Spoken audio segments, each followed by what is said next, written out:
ഇജാന്റെ പെണ്ണുങ്ങളെ പണയം വെച്ചു എന്നിട്ട് 2.5 ലക്ഷം ഉണ്ടാക്കി 2.5 ലക്ഷം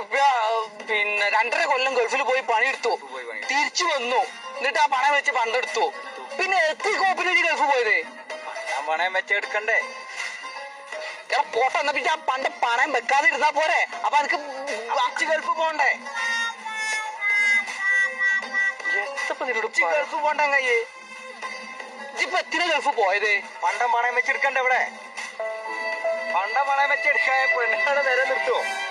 ഇപ്പൊ 2.5 കൊല്ലം ഗൾഫ് പോയി അധ്വാനിച്ചില്ലേ എന്നിട്ട് 2.5 ലക്ഷം ഉണ്ടാക്കിയില്ലേ എന്നിട്ട് ഈ 2.5 ലക്ഷം പണ്ട് പണയം വെച്ചത് എടുത്തു ഞാൻ ചോദിക്കുന്നത് ആ പണയം വെക്കാതെ ഇരുന്നിക്കണെങ്കിൽ അനക്ക് എടുക്കേണ്ട ആവശ്യമില്ലല്ലോ അപ്പിച്ച് ഗൾഫ് പോണ്ട കയ്യേ ഇതിപ്പോ 2.5 കൊല്ലം എത്ര ഗൾഫ് പോയി പണിയെടുത്തേ പണയം വെച്ചെടുക്കണ്ടേ യാർ ചെങ്ങായി